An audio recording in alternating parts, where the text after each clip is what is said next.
सुबह के बज गए 11 एंड हम लोग आ गए स्टोर पे। आई नो गाइस, काफ़ी दिनों बाद यूट्यूब पर मेरा वीडियो आ रहा है, लेकिन अब से मैं कोशिश करूँगी कि मैं डेली वीडियो अपलोड करूँ। जो भी डे शेड्यूल होता है वो डेली की डेली अपलोड करूँ। तो स्टार्ट करते हैं हमारा आज का दिन।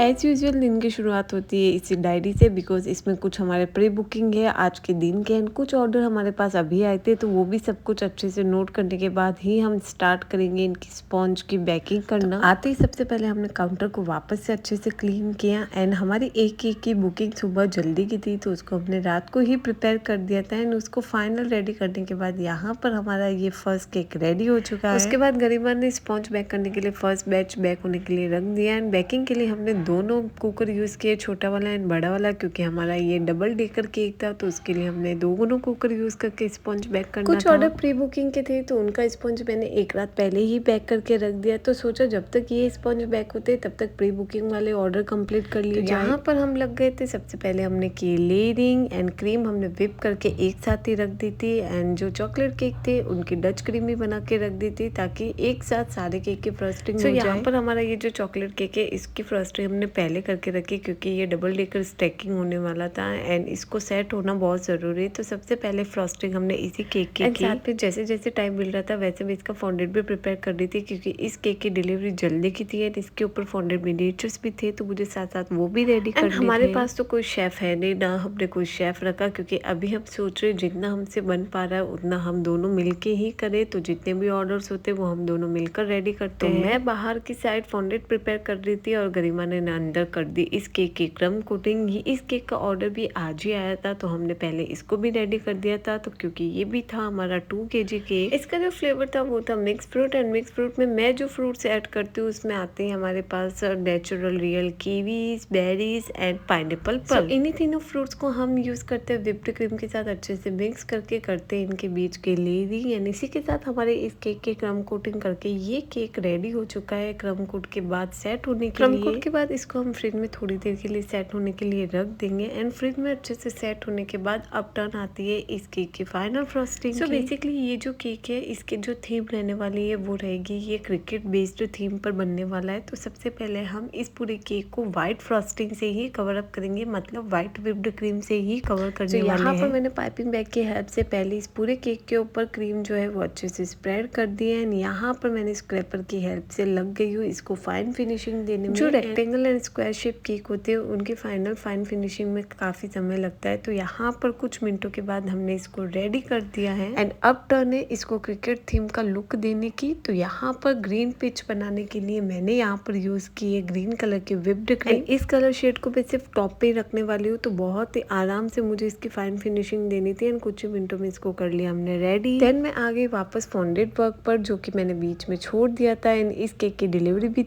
जल्दी की थी, तो मैंने जितना हो सका थोड़ा फॉन्डेंट पहले बनाया, जिसको ड्राई होना बहुत जरूरी था। एंड यहाँ पर गिन्नी ने रेडी कर दी है चॉकलेट स्पून। ये कोई और नहीं मेरी भांजी है, जिसको ये चॉकलेट्स एंड ऑल थिंग्स बनाना काफी अच्छा लगता है और ये काफी इजी भी है, बच्चे इसको इजीली बना सकते हैं। देन अब मैं लग गई हूँ केक का फाइनल डेकोरेशन करने के लिए। तो यहाँ पर आप देख सकते हैं जो हमारा डबल डेकर केक है उसको हमने फ्रिज में सेट होने के लिए रख दिया था एंड वो अच्छे से सेट हो चुका है। अब टर्न है इसको असेंबल करने का। इस टाइप के डबल डेकर के केक जब भी अगर आपको असेंबल करना है तो सबसे पहले 2 से 3 घंटे उनको अच्छे से फ्रिज में सेट होने दीजिएगा एंड देन उसके बाद उसकी स्टैकिंग कीजिएगा, कोई भी प्रॉब्लम नहीं आएगी। स्टैकिंग के बाद अब मैं लग गई हूँ इसका फाइनल टचअप देने के लिए। तो यहाँ पर साइड में मैंने जो ग्रीन लीव्स है, ग्रीन ग्रास है, वो बनाने वाली हूँ एंड इसको बनाना काफी इजी है, कुछ नहीं करना। ग्रीन व्हिप्ड क्रीम को हम एक पाइपिंग बैग में फिल करना है और उसको हल्का सा छोटा सा होल रखते हुए इसको कट कर देना है। बस इसी तरीके से टेक्निक आपको देखनी पड़ेगी किस तरीके से मैं कर रही हूँ। ये सब करने के बाद अब टर्न आती है इन एनिमल मिनिएचर्स को केक पर असेंबल करने की एंड उसी समय हमारे केक रूम की पावर कट हो चुकी थी, बट कोई दिक्कत नहीं है, जो सनलाइट है उसकी रोशनी रहती है हमारे केक रूम में। सो बस उसी के थ्रू हम यहाँ पर केक को असेंबल कर रहे हैं एंड 1 बाय 1 जितने भी हमने फॉन्डेड मिनिएचर्स बनाए थे, लीव्स बनाई थी, एनिमल्स बनाए थे अलग अलग, उन सबको केक के डेकोरेशन के अकॉर्डिंग हम इसको सेट कर देंगे। जैसे हमारे सारे फॉन्डेड की असेंबलिंग हुई, केक रेडी हुआ, तब तक हमारे केक रूम में लाइट्स भी आ गई थी एंड आप लोग देख सकते हैं केक रूम लाइट पे काफी सुंदर लगता है ना। आप लोग कमेंट करके जरूर बताना कि केक रूम एंड हमारा केक कैसा कैसा लग रहा है दोनों। देन जैसे जैसे स्पॉन्ज बैक हो रहे थे वैसे वैसे हम केक की फ्रॉस्टिंग करके उनको फ्रिज में सेट होने के लिए रख रहे थे। एंड ये जैसे फ्रॉस्टिंग डन की फिर से हम लग गए हमारा जो क्रिकेट थीम बेस्ड केक था उसको रेडी करने के लिए। इस क्रिकेट थीम बेस्ड केक को रेडी करने में मुझे काफ़ी मज़ा आ रहा था। हालांकि मुझे क्रिकेट की इतनी नॉलेज नहीं है, लेकिन पिक्चर के अकॉर्डिंग मैं इस पूरे केक को उसके सेम पिच एंड जो भी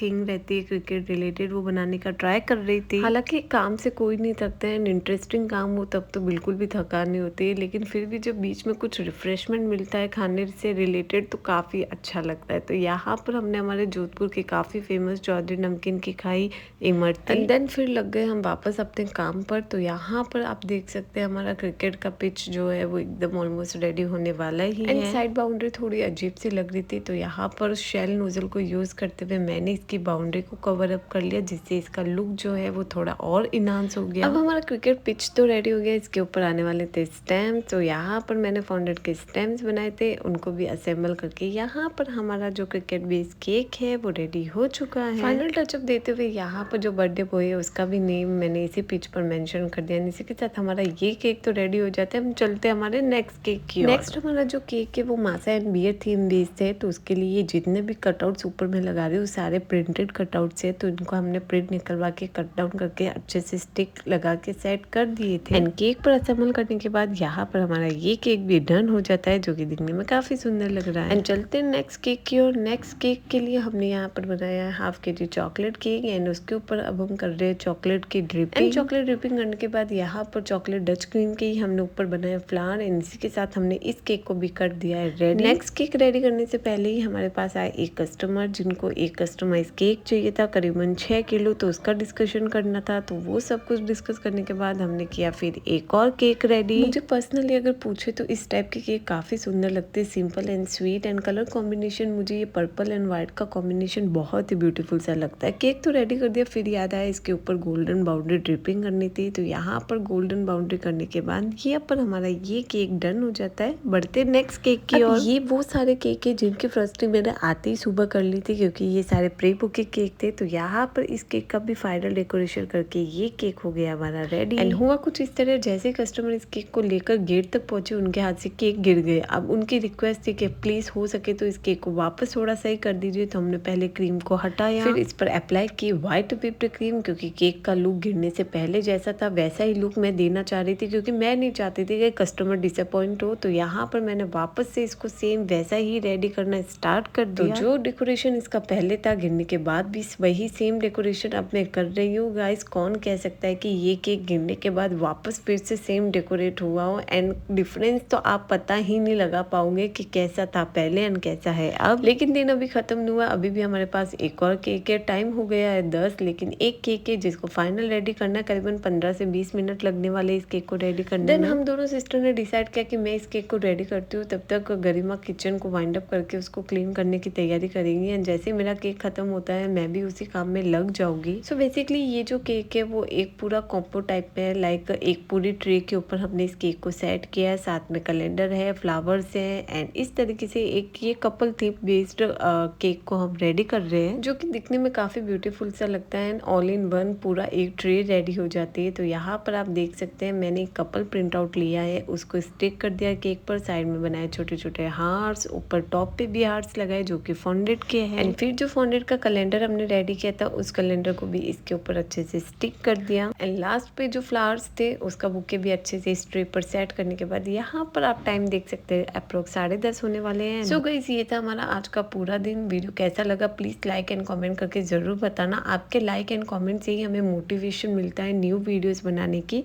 सो गाइस मिलते हैं नेक्स्ट वीडियो में, तब तक के लिए गुड बाय, टेक केयर, जय श्री कृष्णा।